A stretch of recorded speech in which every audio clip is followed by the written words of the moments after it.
Hi guys, how are you? I hope you will be fine. Welcome to Imran sir class. Imran sir की class में आप सभी का स्वागत है। गाइस, पिछली वीडियो में हमने प्रेजेंट इंडेफिनिट टेंस का नेगेटिव सेंटेंस पढ़ा था। इस वीडियो में गाइस हम प्रेजेंट इंडेफिनिट टेंस का इंटरोगेटिव सेंटेंस पढ़ेंगे। INTERROGATIVE interrogative sentence SENTENCES interrogative sentence इसकी हिंदी होती है प्रश्नवाचक वाक्य। तो गाइस, इस रूल को हम पढ़ेंगे। यदि प्रश्न वाचक वाक्यों में क्या शब्द सबसे पहले आए तो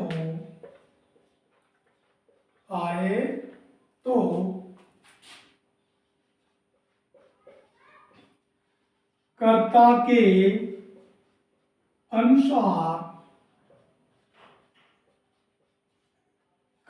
के अनुसार डू या डज वाक्य में सबसे पहले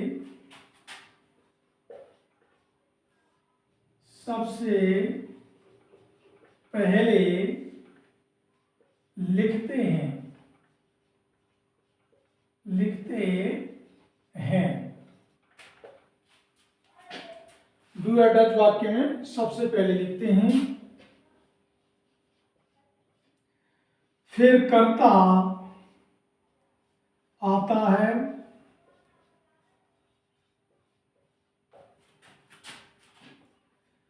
फिर मुख्य क्रिया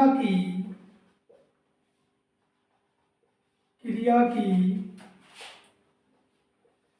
प्रथम अवस्था आती है।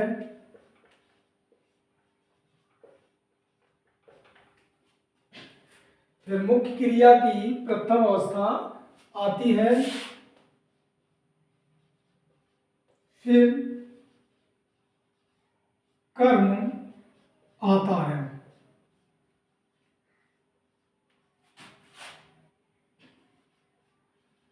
वाक्य के अंत में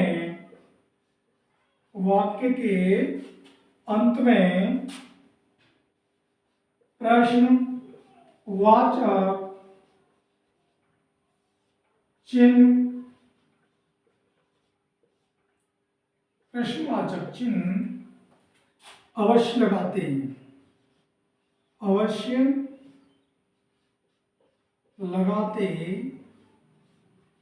हैं और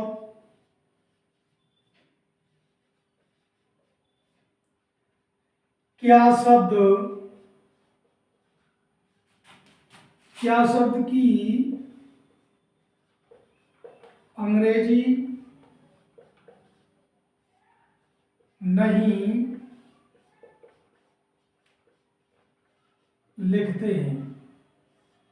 क्या शब्द की अंग्रेजी नहीं लिखती हैं। तो गाइस, ये हमारा नियम था।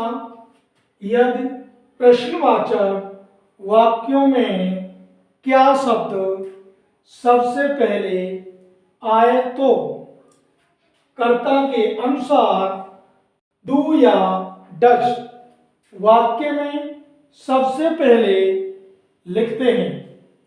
फिर कर्ता आता है। फिर मुख्य क्रिया की प्रथम अवस्था आती है। फिर कर्म आता है और वाक्य के अंत में प्रश्नवाचक चिन्ह अवश्य लगाते हैं और क्या शब्द की अंग्रेजी नहीं लिखते हैं, इसका ध्यान रखना। क्या शब्द की अंग्रेजी नहीं लिखेंगे, इसके लिए हम डू डज कर्ता के अनुसार वाक्य में सबसे पहले लिखते हैं और इनके साथ मुख्य क्रिया की प्रथम अवस्था आती है, इसमें एस या एस नहीं जोड़ते हैं इंटरोगेटिव सेंटेंस में, ध्यान रखना। इसका फॉर्मूला FORMULA फॉर्मूला होता है डू या does plus subject plus verb first plus object plus प्रश्नवाचक चिन्ह। डू या डज में से एक रखेंगे, कर्ता एक वचन है बहुवचन, तो इसमें से देखेंगे फिर सब्जेक्ट आता है, फिर क्रिया की प्रथम अवस्था आती है, फिर कर्म आता है और वाक्य के अंत में प्रश्नवाचक चिन्ह अवश्य लगाते हैं। देखते हैं कुछ एग्जांपल्स। EXAMPLES, पहला वाक्य लेते हैं, क्या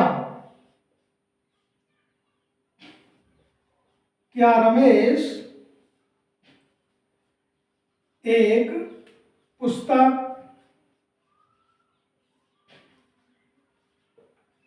पढ़ता है? क्या रमेश एक पुस्तक पढ़ता है?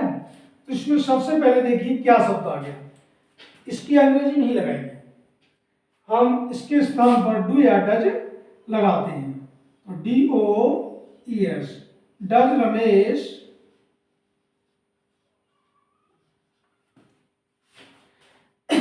फिर क्रिया की प्रथम अवस्था आती है, डू डज में से हमने ये लगा लिया डज, क्योंकि रमेश एक वचन है, एक वचन कर्ता के साथ डज, बहुवचन के साथ डू लगाती है। रमेश एक वचन में डज रमेश, इसके सब्जेक्ट वाला है क्रिया, इसमें पढ़ता शब्द है, इसमें क्रिया, तो read READ, read a book, ये कर्म है पुस्तक, रीड अ बुक। वाक्य के अंत में प्रश्नवाचक चिन्ह अवश्य लगाते हैं। तो क्या रमेश एक पुस्तक पढ़ता है, क्रिया कर रहा है इसमें, तो does Ramesh read a book. दूसरा वाक्य लेते हैं, क्या मैं एक गाना गाता हूं?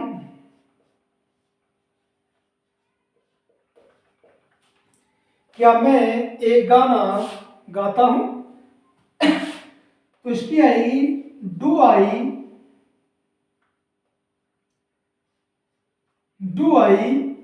गाता क्या है? Sing, SING, sing a song, SONG, प्रश्नवाचक चिन्ह। इस आई को प्रेजेंट टेंस में बहुवचन में मानते हैं और पास्ट टेंस में एक वचन में, इसका ध्यान रखना। तो ये आई बहुवचन है तो हमने डू का यूज किया है, do I Singh a song. तीसरा वाक्य और लेते हैं, क्या हम क्रिकेट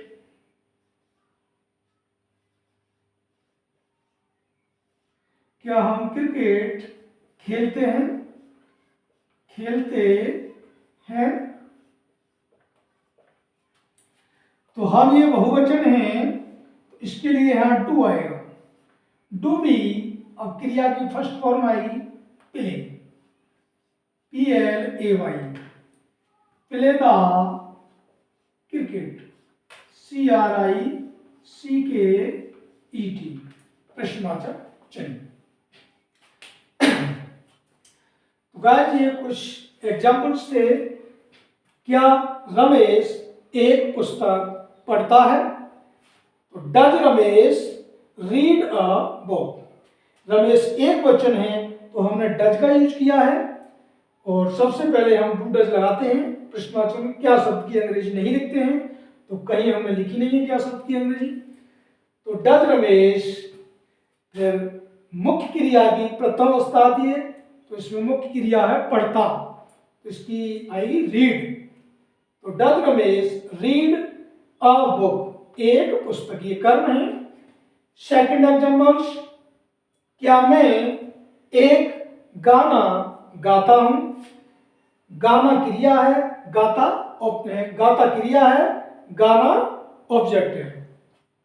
तो do I Singh a song, तो सिंग माना गाता, ये वर्ब है, और एक गीत ये ऑब्जेक्ट है, हमारा कर्म है, अ सॉन्ग।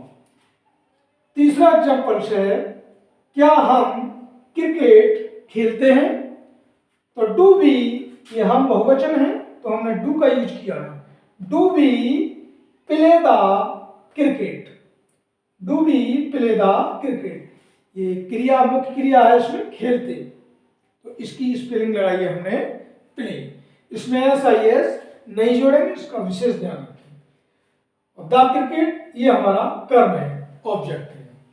तो गाइस इस नियम को कंप्लीट उतार लें और वक्त का विशेष ध्यान रखें। वक्त का विशेष ध्यान रखना चाहिए। कहते हैं वक्त नूर को बेनूर बना देता है, वक्त फकीर को हुजूर बना देता है, वक्त की कद्र कर ए बंदे, वक्त कोयल को कोहनूर बना देता है। इसलिए गाइस समय का विशेष ध्यान रखें और बहुत जल्दी से इसे नोट करें।